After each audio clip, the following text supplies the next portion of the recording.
Welcome into the DNVR Rockies Podcast, brought to you by DraftKings Sportsbook. Now when you sign up using promo code DNVR, you place a $5 bet. When it wins, it's $200 in bonus bets instantly. That's with code DNVR, only at DraftKings Sportsbook. I'm your host, Patrick Lyons, and joining me today is a man of the world, man of the nation.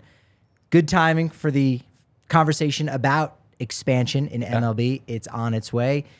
Various places across the U.S. and Canada and maybe Mexico and maybe Puerto Rico. So I had to have Christian Saez on the show. Yeah, so Christian, I'm happy to be here, Patrick. Thanks for having me on. A lot to talk about, too.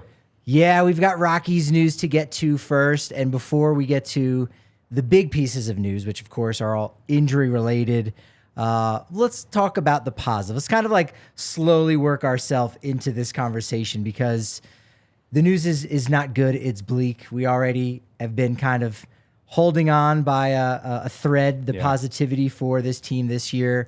And we know that, of course, the future is where it's going to be. Mark already in the chat talking about the thing I'm trying to avoid talking about just a little bit. So let's talk about the game. They did lose yesterday, which is fine. One of their AAA pitchers gave up 5 runs in the ninth. They were up 6-3, and Josh Rodgers just gave up a whole bunch. So not really a heartbreaker because it's spring training. But it would have been nice to be 4-1. It would have, I know. and you know, but my thing is like you got to get those things out of the way early. Yeah. You know, AAA or not, you got young guys out there on the mound getting some experience for the first time or for, you know, relatively early in their career.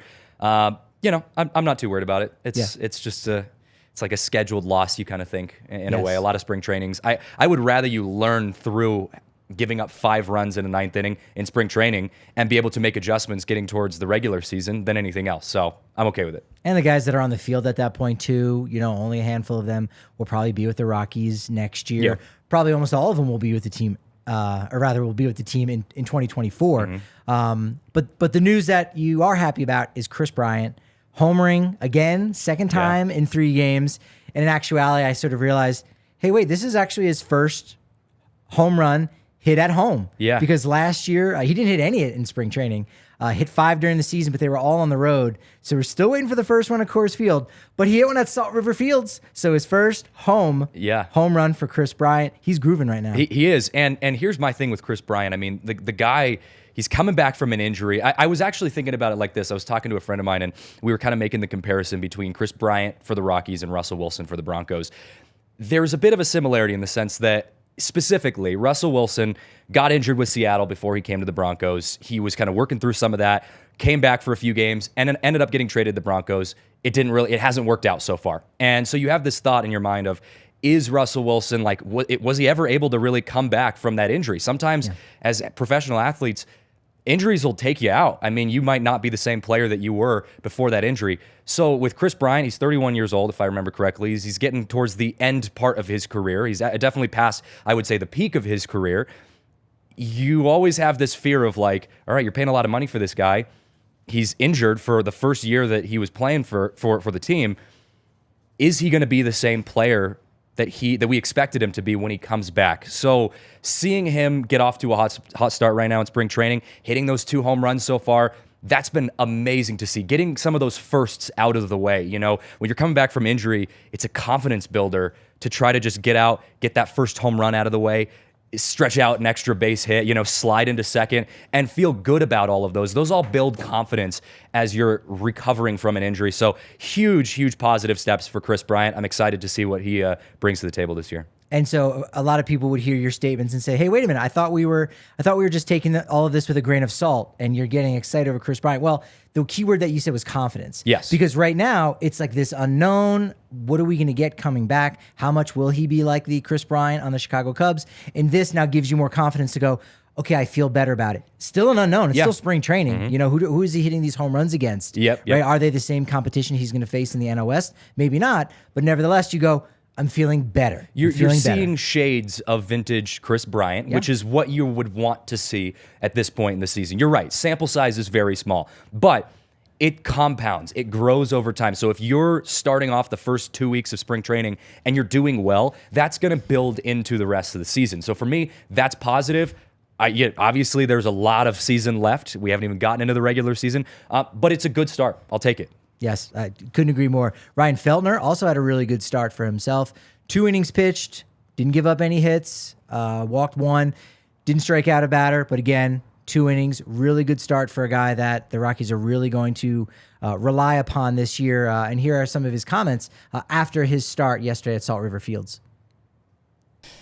How'd you feel out there? Your stuff looked good. You were throwing harder than I feel like we're used to seeing you throw. Yeah, I felt good. I think I have more in the tank. I felt, good in the strike zone, but I know I can be better.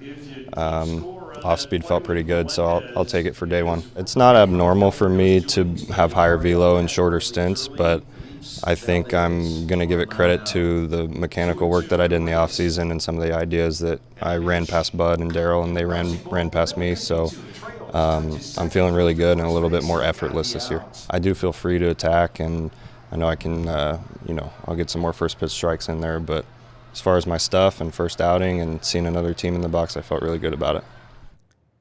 Feltner's performance on the mound, solid, maybe even better. The performance of his mustache. He's a mustache guy. I think that's going to play very well. That's impressive. That is, when I see a pitcher who's got a solid bit of facial hair, that is a win for me. Confidence builder right there. Yeah, that's it. But we haven't had a Rockies pitcher in a while like just have a mustache. No. And you got Charlie Blackmon, not a pitcher, but he's got the big, huge beard. You've got Chris Bryant, who's got the perfectly trimmed beard. It's good to throw in just a sexy mustache every once in a while. When you stand out like that from the pack to look different, it's kind of a level of confidence of I want to be noticed. Yeah. And usually that works and your play gets noticed. I can't think of, I'm sure there's a list out there, and maybe we have to make one up of guys who had a unique look, and you're like, they were awful.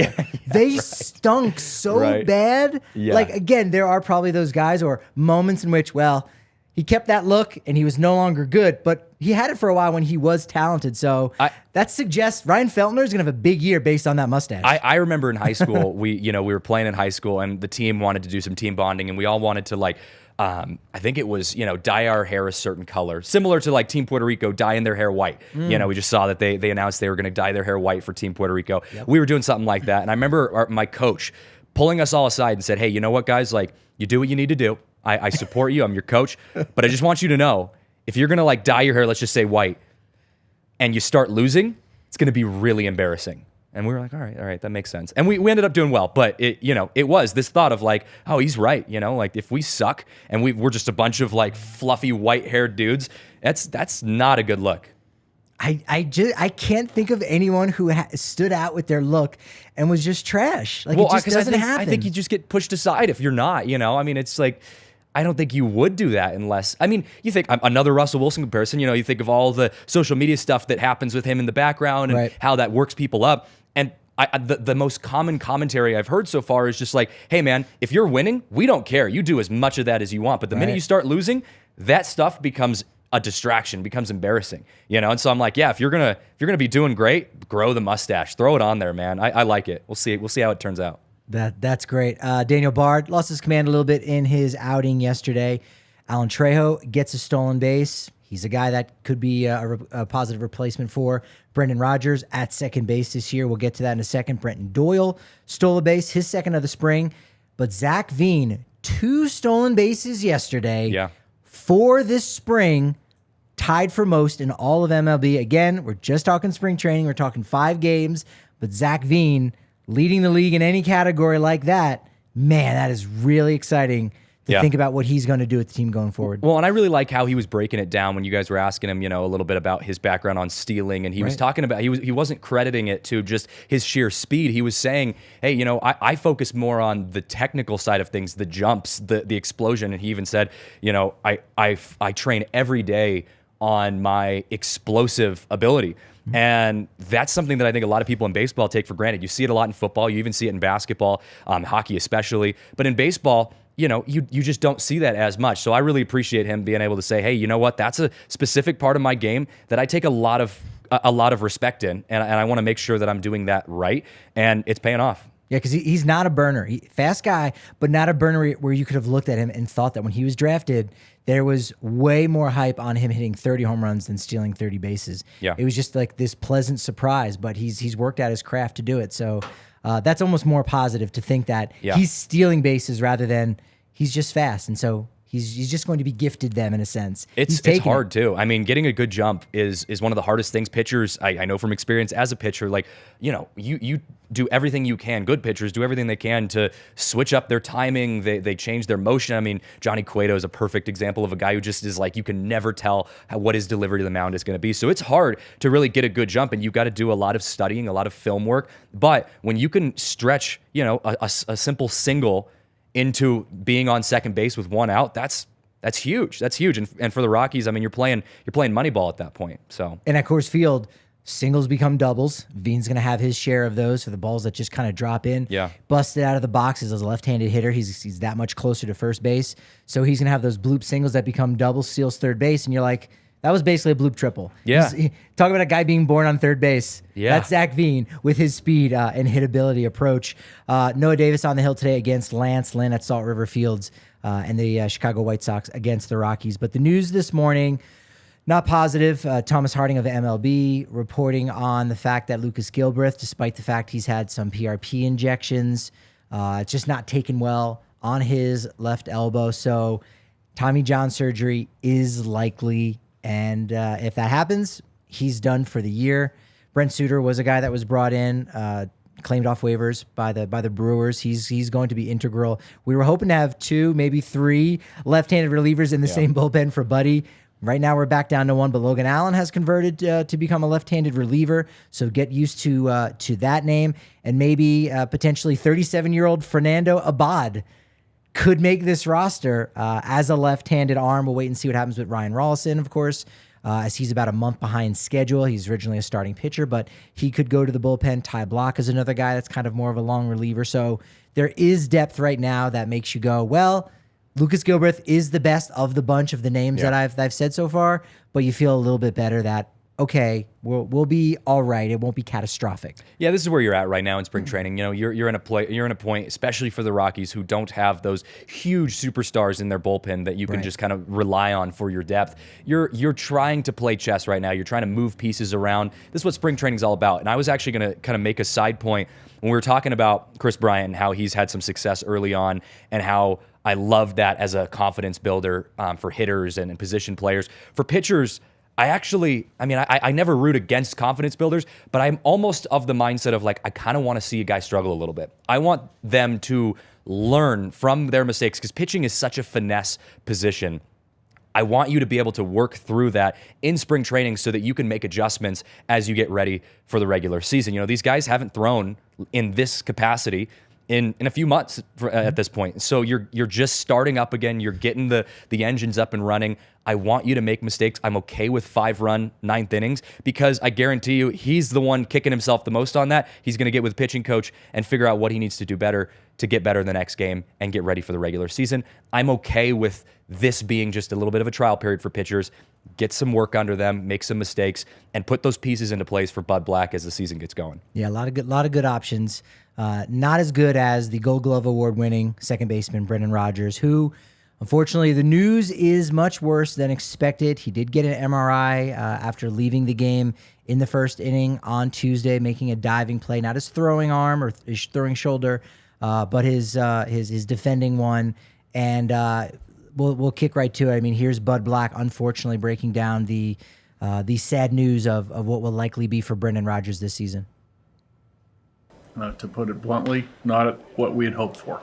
A little bit more damage than we thought. We were hoping for the best on this one. We didn't get that news. Multiple doctors read the imaging. We're going to have one more doctor look at it, but there's a scenario where he's potentially headed towards surgery, and that will be a time frame where it cuts into a lot of the season.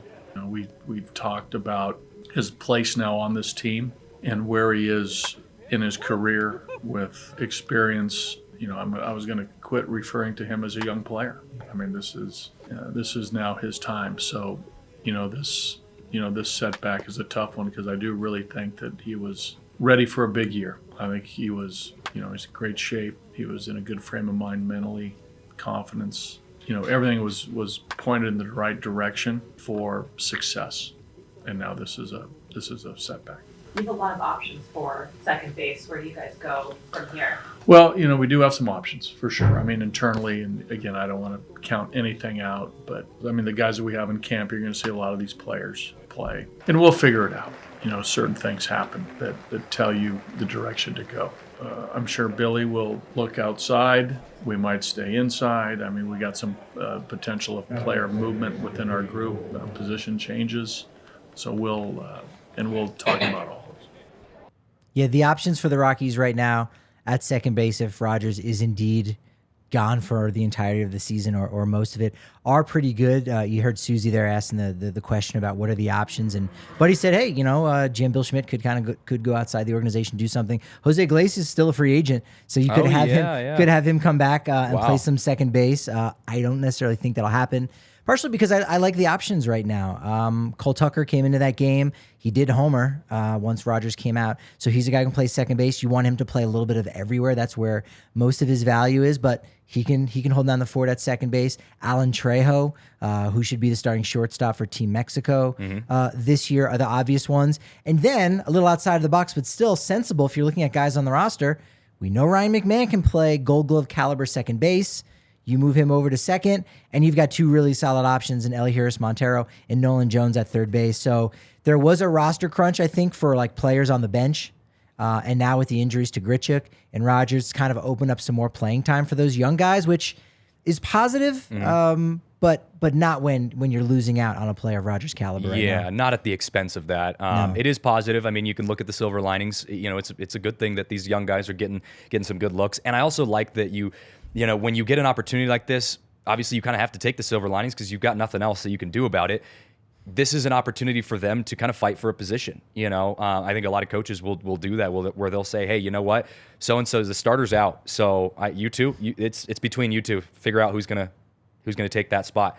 And I think that can work to their advantage. And, you'll start to see a true leader stepping up from that moment. So we'll see. But young guys getting looks is what spring training is about. So obviously it's a bummer that it's at the expense of an injury to a good player, but we'll see how some of these young guys do. So mark your calendar. That's March 2nd, the first official Silver Linings podcast. Yeah, there you go. The Rockies, if you look at their lettering, has silver lining in it. So, I mean, they're setting us up for that. That's pretty much it. Ethan in the chat saying, how can I already be disappointed this season?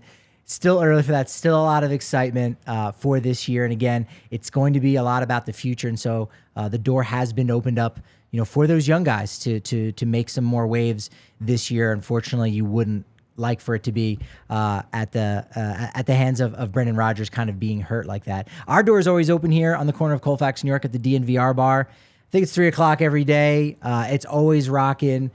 We always got the watch parties going on. And if you're a diehard, we're talking 15% off your entire tab, food, drink, you name it, 20% off all the gear at DNVRlocker.com. If we've got a party bus going on or a tailgate, you get 20% off that as well at DNVRlocker.com. April 29th, we got a bus going to the game against the Diamondbacks on a Saturday night. I am pumped. I was there last year wearing the Spokane Indians vintage jersey. I'll be there again. Oh, it's gonna be exciting. Everyone's already talking about it a little bit over in the Diehards Only Discord. Another place where you can meet other folks in the community, because if you're not able to come down to the DNVR bar, that is the surrogate over there on Discord, the Diehards Only Discord. And of course, this is my time, because it's that time of the year for Shady Rays. The sun's coming out. We get over 300 days of sun a year in Colorado. So this isn't officially the Zach Veen model. Wow. But I feel like it's worthy of that name. I dropped my sunglasses off on the corner over here. I wasn't prepared. I should have been more prepared. You got to be ready for these bad boys. Yeah. They got more subtle ones as well, especially for the blue light and all that. Those blue lenses are fantastic. But if you're really looking to go all out, obviously I'm like Ryan Feltner with the mustache. If I'm wearing these glasses, I'm putting a bullseye on my back. I'm saying, hey, I'm a good podcaster. Yeah. I'm a good journalist. You better show up, man. Look at my glasses. You better show up. I better deliver. I got to deliver on this ad read, so I'm going to. But it's easy because it's Shady Rays. I mean, just look at it right here. What's on my face? It makes this ugly mug look it hides the ugliness. I'll Dude, just say that. It's bringing it all out, man. It looks amazing. No, but my favorite thing is they got to buy one, get one too. So their shades are customizable. They even have snow goggles as well that are amazing.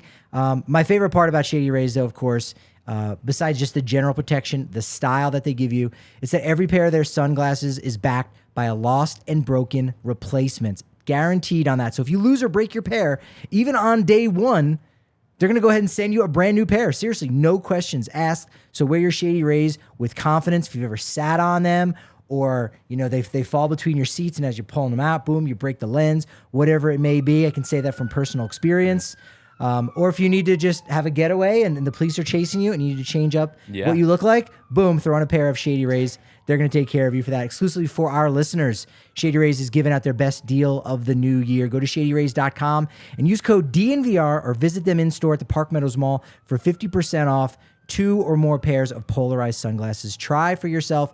The shades rated 5 stars by over 200,000 people. You know who'd look good wearing those? Charlie Blackman fishing. Ooh. Those are good fishing glasses. You get you're right. You could see the fish in the water. Yeah, that'd be good. It's great face coverage because you don't have to wear the eye black. The light will hit my cheeks and go right into my eyes, and it blinds me if I don't get full coverage. So these things have definitely come in handy for me on many occasion. Good I don't know if I need to get the snow goggles though, but right, that would be even better. That would. Give you options. I will get a pair of those when it comes time for like winning the World Series or going to the postseason for the Rockies. Being in the locker room when they champagne shower you. I will be ready for the champagne showers with my Shady Ray goggles. You can be ready so that if your eyes have been damaged by champagne and they shouldn't have, someone walks up to you on the street and just squirts some champagne in your eye and it damages it. You can call Backus and Schenker because they have got your back. They're helping those who've been seriously injured in Colorado for more than 25 years. Best part about it, it's free until they win money in your case. It's free to even talk with them. No upfront fees whatsoever with Backus and Schenker. Look, it's free work until they win money for you. And they've won over $1 billion in their history all throughout the state of Colorado. They got neighborhood offices in Denver, Aurora, Inglewood, and Fort Collins. They got the strength and power to win because they've got 30 lawyers with them, 100 folks on staff. It's fantastic, and they can help you with all kinds of injuries in cases that simply weren't your fault. So we're talking car accidents, motorcycle, rideshare, pedestrians, trucks. They can even help if you've been injured at work. Call them at 222-2222. So who's your favorite number 2, Troy Tulowitzki or Jonathan Daza? Tulowitzki. Tulo's my guy. But barely, right? Yeah, just a little bit. All right, so it's all Tulos. That's all you got to remember. Yeah, there you go. 222-2222 to find out if you have a case for free. Backus and Schenker, they win. Spring training or regular season or postseason, Backus and Schenker wins. Just nothing but winning. I like that. We got Suzie coming in here in just a moment, but we're going to talk about expansion. Like it's coming, it's on the way. Are you up for this? Do you think baseball should expand? Is this a bad thing? Is this a good thing, or just, hey, this is just a logical extension of pro sports in today's day and age? I look at it like this. Baseball is an expanding sport. People like to sit here and say baseball is dead, baseball is dying, it's boring. If you look at it financially, baseball has the second highest revenue behind the NFL, right? They make more money each year than the NBA does. And you think of how many diehard fans there are in the NBA, just in Denver alone for the Nuggets. Baseball is a sport that is actively growing and expanding within itself. I am on board with them expanding into other cities. My thought process with this is there are cities out there that I think have the opportunity to have a good fan base for a team and good infrastructure for a team. And that's really all it comes down to for me. I know there's a lot of other factors that go into this that can be very dynamic in some ways, but for me, I think people want to be able to go out and watch baseball. I mean, we were talking about it before the show, talking about some of the smaller cities that, just are diehards in that fandom of, Spokane Indians in Spokane. You get, a diehard fan base for the minor league team in Indianapolis, and these are all smaller cities that people love going out and watching baseball for, whether they're diehard fans or just casual. I think at the higher level, if you've got a city that can handle that capacity, I think it's a good idea. I can remember as a kid trying to create a team of like 64 teams, something like that, or like 40 teams, and like just kind of creating all kinds of realignment. All right, you got to have a team in Honolulu, right? Logical, not thinking about anything. And like, we're getting to that stage. I mean, if you even think about, I don't know what the number is, but how many different cities in Canada and in the US have a major four sports team, right? I mean, like San Antonio, they only have the Spurs, but okay, they're on the board. Sacramento, they've got the Kings. Yeah. They're on the board. And you say, well, those are cities that theoretically could support, a major league team. Again, it might be one of those bottom dwelling type clubs, smaller ballpark, and we'll get to some of the proposed stadiums that we've got for the teams that could be, or the cities that could be expanded upon. But just smaller ballpark like that, I mean, that's fine. That you're gonna have continuous sellouts. It's gonna continue to build the excitement, for the season and for the team. And so that's fine. There's really only one place where you say, yeah, they might be able to get 40,000 every night for like 5 straight years. Yeah. Something that Denver was immediately in '93. Yeah. But other than that, it's going to be less, but it's still going to be big league baseball in a city and still going to be supported. Look at the history of expansion, the most recent expansion team in all of sports, not just baseball, but all of sports. You look at the Seattle Kraken, the new NHL team. Yeah. They were, last year was their first year in the NHL. They struggled last year, but the amount of excitement in Seattle for just a new sports team. Doesn't matter what it is. Obviously, Seattle wants the Sonics. That's just, there's no way around that. But the amount of excitement there built into that team, brought it in last year. They were sellout games. Coming into this season, they're actually doing really well. One of the top teams in the NHL. And they're selling out every game. My mom was trying to get tickets actually to go watch, and she was like $200 for like nosebleeds, just one ticket. Wow. So and obviously Seattle's a major city. A lot of diehard sports fans there. But the excitement for fans around just sports in general is there. There is a market for people who want to go out and be a part of something as a community, as a fan. And for me, that's what the baseball expansion looks like. You've got these cities out there that don't have the opportunity to root for a professional baseball team. A place like Vegas, where I have a buddy from Vegas, and he's a Rockies fan because they don't have a team in Vegas to root for. So he's been a Rockies fan because he's a Broncos fan as well. We know they're the local team. That's why Chris Bryant chose to be here. Yes, right? yeah, exactly. And Portland, if you're in Portland, you're a Seattle Mariners fan. And, so I think giving the opportunity to root for a team that is your team in a city like that, the market's there. I think it's a great opportunity. It just comes down to, is it feasible for these cities to be able to bring in all of the infrastructure, the players, the money, the politicians that have to get involved? There's so many factors that have to come into place. Yeah. It's got to be a good fit. And for the NHL, they brought in Seattle. That was a good fit. Right now, we're going to bring in Suzie Hunter because that's a great fit for us. She's down there in Arizona covering the Colorado Rockies, as she does. And we'll start with the good news. Suzie Hunter, you saw the first Chris Bryant home run hit at home. Congratulations. Technically, yes, you are correct. In his second of spring training, of course, he just said a couple of days ago, I don't want to make a habit of this. I don't want to waste all my homers at spring training. But he's got more home runs now at home than he does at our Denver home. More home runs in his Arizona home than in his Colorado home, but it's still kind of trending upward, which was fantastic.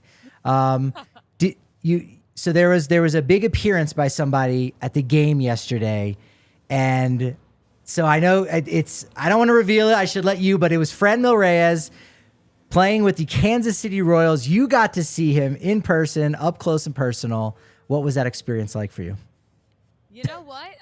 He is not the same guy that he was when I saw him in an out-of-the-park home run in Cleveland a couple of years ago. No, but the real big appearance, we saw Vanessa Hudgens at the park yesterday. We haven't seen her yet. She was walking around with Cole Tucker's dad, her fiance's dad.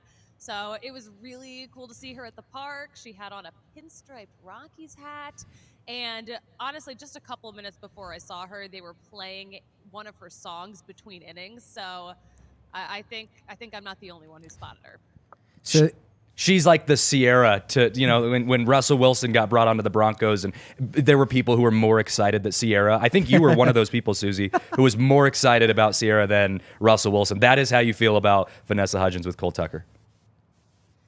It is true. It is absolutely true. And I was more excited for Sierra, and I stand by that opinion. I think that has aged well. It's a safe opinion. Well. We're excited about Cole Tucker, too. I got the chance to say hi to him earlier today in the clubhouse, and he is such a nice guy. He is such a positive dude. I'm excited to get to know him, and maybe with all of the injuries that have been happening, maybe we'll see him in Colorado sooner rather than later. That's true, which makes what I'm about to say a lot more sensible. We had the over-under last year on how many times Russell Wilson outside of opening day would he be at the ballpark. It was at 1.5. He was only there one time. Everyone was hopeful. They took the over. I did take the under, and I know that was kind of bah humbug, but you know what? I had it right. What's the over-under? We're going to set the over-under on seeing Vanessa Hudgens because it's really just about will Cole Tucker be on the Rockies this year. I am going to set that over-under at 0.5. So just one time, will we see her at Coors Field this year? If Cole Tucker is playing with the Rockies, Vanessa Hudgens will be there a lot. She is very supportive. She shows up for her fiance. I am going to say definitely the over. I think you should up that over-under, Patrick. So I mean, that's what it's about. It's not even about her. It's about Cole Tucker being on the roster. So you're going to take that at some point this year. I like that. I do like that. Confidently taking the over. There we go. Smashing the over on that one. Excellent. Bad news, obviously. A couple pieces of bad news this morning. Just go through a little bit the conversations and the buzz. It's a dull buzz. It's not a good kind of buzz, unfortunately, right now in the clubhouse a little bit, but really just amongst the reporters and everything that are down there with the news about Brendan Rodgers as well as Lucas Gilbreath. Yeah, well, it is just me and Thomas Harding down here right now, the absolute dream team.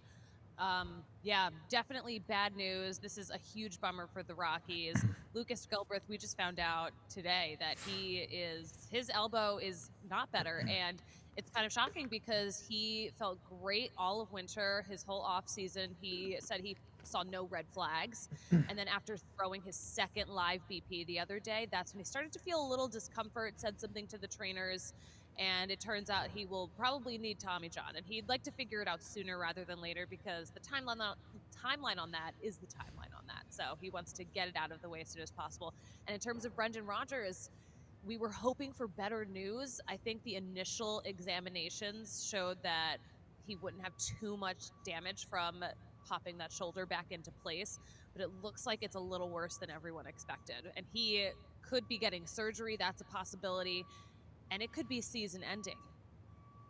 Yeah, the Rockies have a lot of options, so I think that is a positive outtake if you just want to focus on that. Obviously, it's a really bad loss. It's a major bad loss for the Rockies who, there was a couple reasons to think, hey, what, things could break well and maybe they could be at 500. Again, it's different coming from us to say that, their best play is 500 rather than someone who is orchestrating and creating the team and the roster. But even still, the vibe in the clubhouse from how they've kind of set things up and have tried to keep it positive. They kept it positive all last year during the season as well. But from what you've seen, are the guys still like, hey, I still have a job to do. I'm healthy. I'm playing. There are other opportunities now out there for guys. Are the vibes still pretty good in the clubhouse? The vibes are still pretty good. And keep in mind, there are so many other guys who can compete for that position. We have so many infielders that we can move around. So this is now a time for, okay, we're sad for Brendan Rodgers and the season he could have had. But at the same time, we all need to work hard and figure out where we're going to move all these pieces in the infield. Yeah.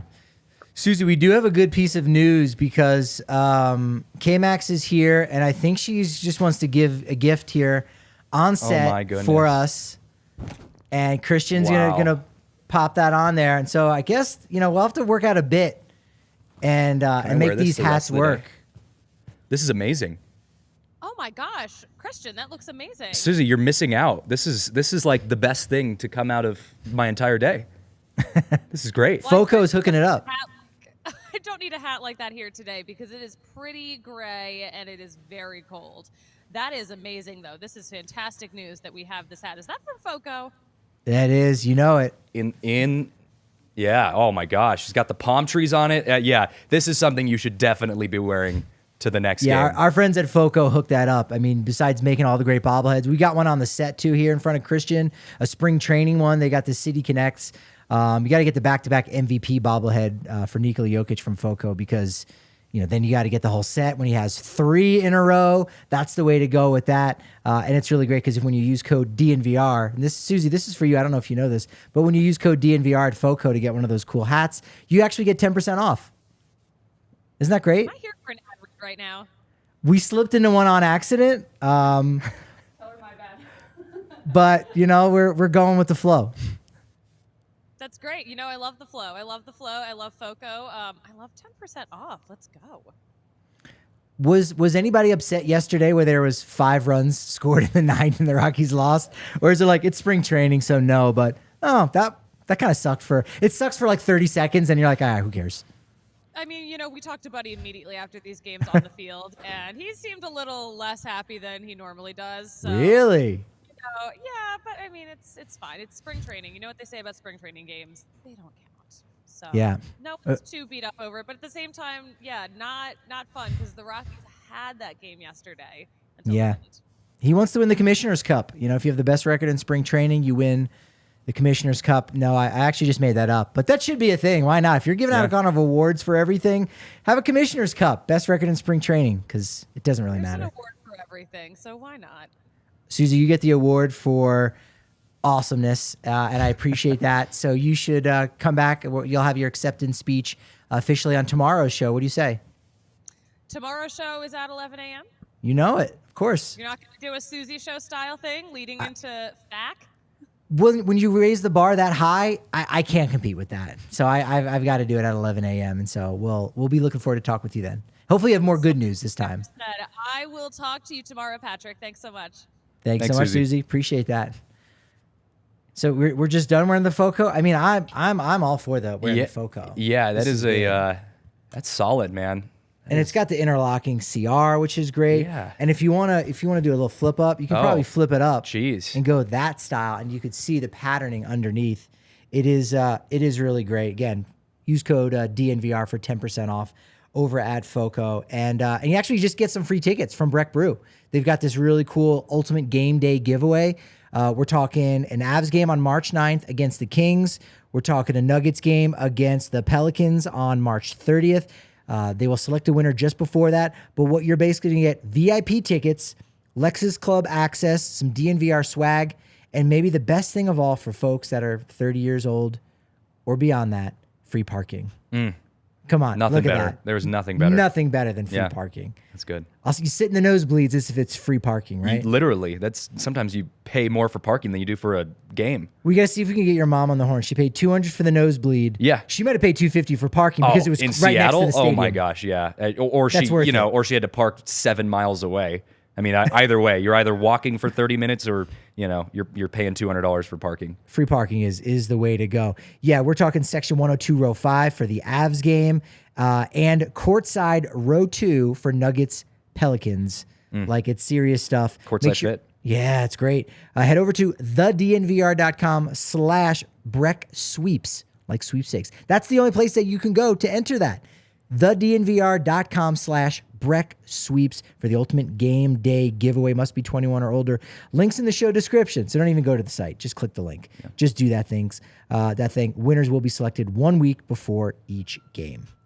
Hey, Patrick, I wanted to ask you this real fast. Fire away. I did see, this is kind of a side note, but I did see this comment from Logan saying this is why you don't dive in spring training. We're talking about injuries and whatnot. But it brings up a common question that I get, that we get asked a lot, in any sport. We talk about, players having a preseason games. You hear it a lot in football, especially preseason games. Should you be going all out in these preseason games to get yourself to a place where you want to be to go into the regular season? Or should you be kind of protecting your star players to make sure they stay healthy because the regular season is more important? I think that Logan brings up a good point of like, hey, is this something that you tell your guys, hey guys, we need you healthy this year. You need to chill out a little bit and relax? Or is this something you want to see these guys out here really kind of pushing it a little bit, taking risks to get back into game mode? Well, there's a fine line, I think, to that, right?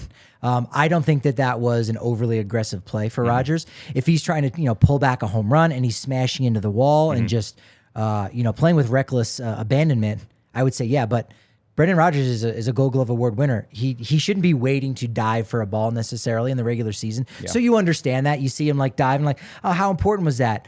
But again, you can kind of time things. We were talking about this yesterday with Brendan Vogt about Jim Edmonds almost just standing still for 3 seconds while the ball's in the air, Yep. just so he can have a carefully timed dive, and you're Yep. like, you could have been camped underneath that, but it was an easy dive, soft fall. You know where to lay out. It The slows your grass is momentum. nice, Yeah. slows your momentum. All those things, and you say like, I can time it, make it look like it's more important than it is.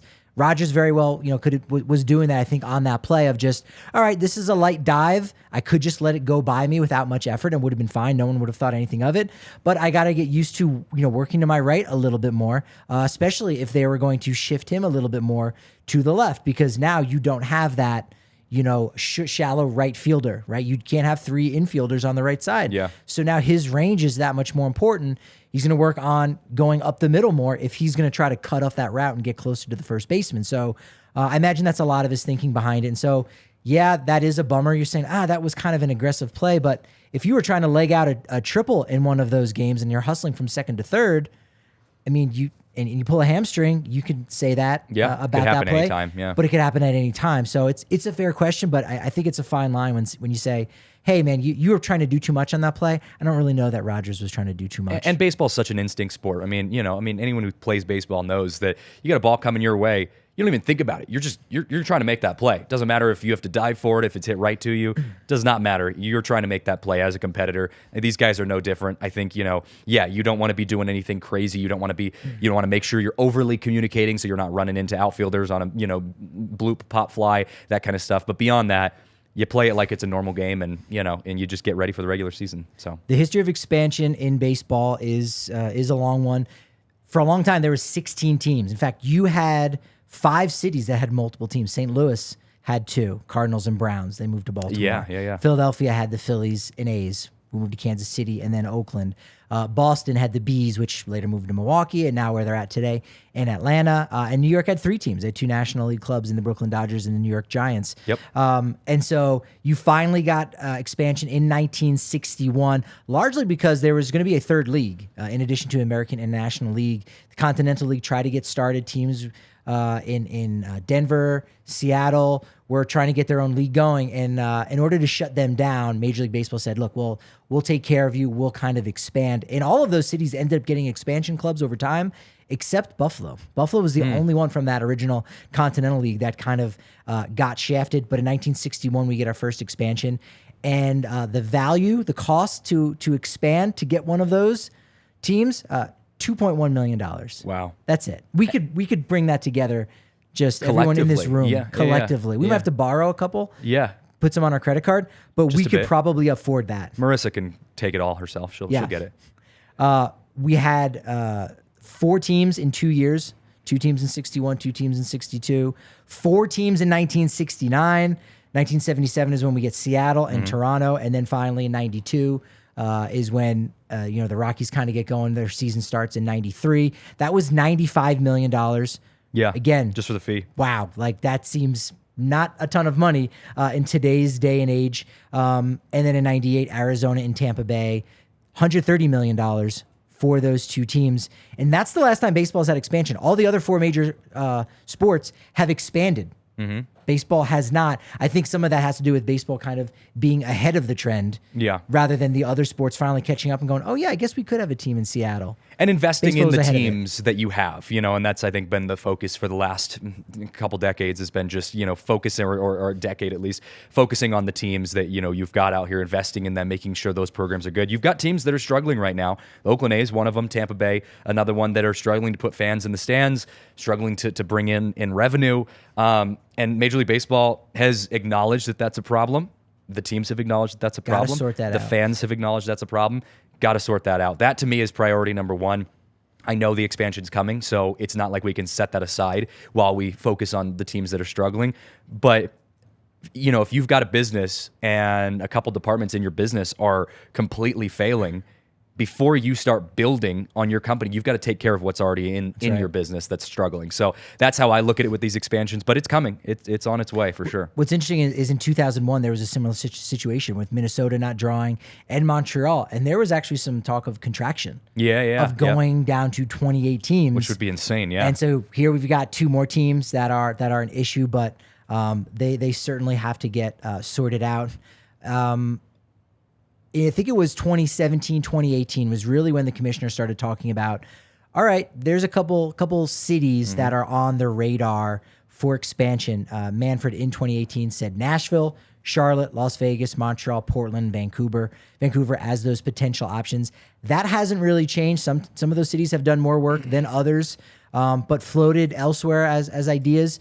Mexico City or Monterrey in Mexico as potential places. San Juan, Puerto Rico, if you look at the size of that market and the passion of those fans there, they could possibly support a team.